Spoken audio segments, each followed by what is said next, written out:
देखिए, इजरायल की महाजंग के से दूसरे चरण से हमास के नेता थर-थर कांप रहे हैं, क्योंकि इजरायल ने अपनी खुफिया एजेंसी मोसाद को उस शख्स के मर्डर का ऑर्डर दे दिया जो हमास का सिर है। यह ऑर्डर है हमास के चीफ इस्माइल हानिया को मौत के घाट उतारने का।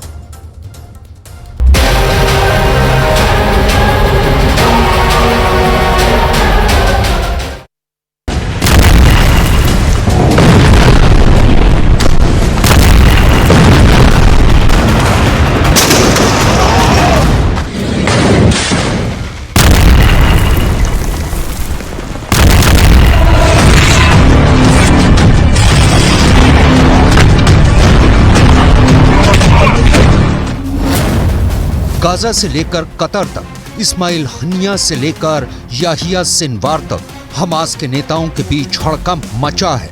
एक एक को अपनी जान का डर सता रहा है, क्योंकि इजराइल ने हमास के नेताओं को ठिकाने लगाने का ऑर्डर दे दिया है। इजराइल के प्रधानमंत्री बेंयामिन नेतन्याहू पिछले हफ्ते ही पूरी दुनिया के सामने ताल ठोक कर कह चुके हैं कि उन्होंने अपनी इंटेलिजेंस एजेंसी मोसाद को लिख कर दे दिया है कि हमास का एक भी नेता जिंदा नहीं बचना चाहिए, फिर चाहे वो गाजा में हो या गाजा के बाहर। हमास के नेता दुनिया के किसी भी कोने में छिपे हों, अब मारे जाएंगे।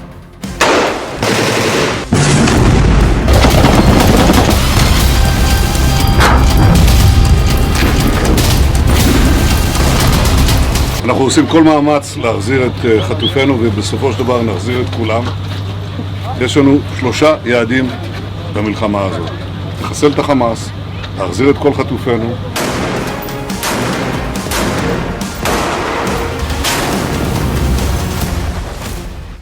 ऊपर से इस बीच मोसाद के हेड कतर पहुंच गए।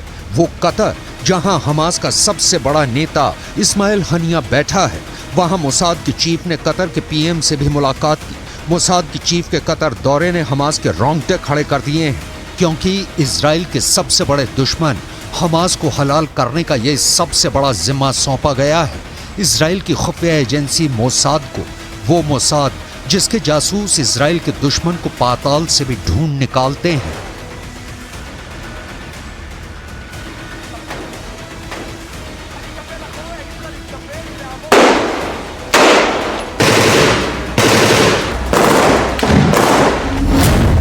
यानी अब इजराइल सीधा हमास के सर, उसके दिमाग पर गोली चलाने की तैयारी कर चुका है, और इजराइल की पहली गोली चलेगी इस्माइल हानिया पर, क्योंकि हमास का दूसरा नाम ही इस्माइल हनिया है। शुरुआत से हमास से जुड़ा हनिया 2017 से हमास का हेड है।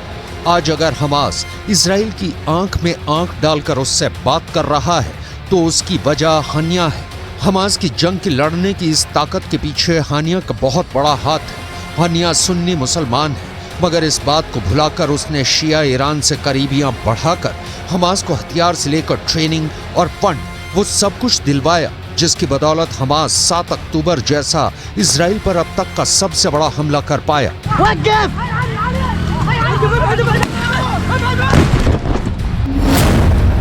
हमास की हर चाल के पीछे हानिया का दिमाग होता है, इसलिए हानिया खत्म तो हमास खत्म। तो क्या हानिया को मार डालेगी मोसाद? इजराइल युद्ध के पहले दिन से ही कह रहा है कि गाजा की ये लड़ाई तब तक नहीं रुकेगी जब तक हमास हलाल नहीं हो जाता, और हमास तभी खत्म होगा जब उसे चलाने वाले इस्माइल हनिया जैसे नेता मिट्टी में मिलेंगे। लेकिन इस्माइल हनिया पिछले कुछ साल से इजराइल से मीलों दूर पश्चिम एशिया के देश कतर में बैठा है। कतर ही इजराइल और हमास के बीच मध्यस्थता करवा रहा है, और कतर अमेरिका का पुराना साथी है। खबर यह भी है कि कतर इजराइल को साफ कह चुका है कि वो उसके यहाँ बैठे हमास के नेताओं पर हमला बर्दाश्त नहीं करेगा, और खुद नेतन्याहू कतर से वादा कर चुके हैं कि इजराइल कतर में कोई ऑपरेशन नहीं करेगा। मगर अपने दुश्मनों के आगे इजराइल को कुछ नजर नहीं आता, तभी तो उसने हमास के नेताओं को ठिकाने लगाने के लिए मोसाद जैसी अपनी एजेंसी को जिम्मा सौंपा।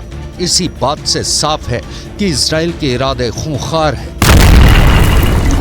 मोसाद इजराइल के दुश्मनों को मौत के घाट उतारने के लिए पूरी दुनिया में बदनाम है। मोसाद इतने खुफिया तरीके से अपने ऑपरेशन चलाती है कि किसी को कानों कान खबर नहीं लगती। मोसाद के जासूस दूसरे देशों में घुसकर इजराइल के दुश्मनों को मौत के घाट उतारकर गायब हो जाते हैं और उन देशों की खुफिया एजेंसियों तक को भनक नहीं लगती। मोसाद के जासूस अपने पीछे एक सुराग नहीं छोड़ते, तभी तो उनके ऑपरेशन साबित नहीं हो पाते। मोसाद को जो जानता है वो उसके मर्डर वाले ऑपरेशन से भी अच्छी तरह से वाकिफ है। नेतन्याहू को इसीलिए मोसाद पर पूरा भरोसा है।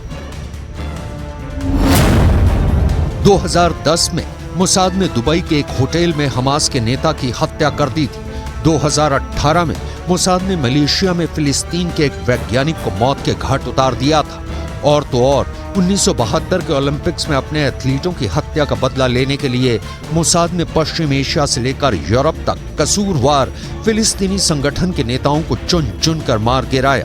ये तो ऐसा कांड है जिस पर हॉलीवुड के निर्देशक स्टीवन स्पीलबर्ग 2005 में फिल्म तक बना चुके हैं। इजराइल के दुश्मनों को चुपके से मौत के घाट उतारने के लिए मोसाद की एक खास यूनिट काम करती है। उसके जासूसों को हथियार से भी जान लेना सिखाया जाता है और हथियारों के बिना भी उन्हें बिजली की रफ्तार से इतनी तेज कार और मोटरसाइकिल चलाने की ट्रेनिंग दी जाती है कि अपने काम को अंजाम देने के बाद वो छू मंतर हो जाते हैं। बात सुनने में किसी एक्शन हॉलीवुड फिल्म की कहानी लगती है, लेकिन मोसाद के काम करने का स्टाइल किसी फिल्म से कम नहीं। –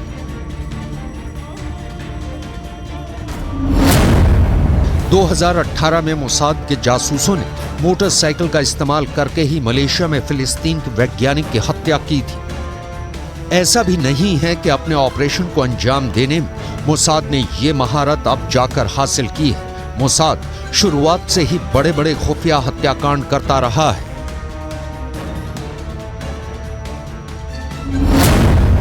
मोसाद की जासूसी की बदौलत ही इजराइल 1967 की जंग में सीरिया से गोलान हाइट्स का इलाका हथिया पाया था और आज भी वहां इजराइल की सेना तैनात है।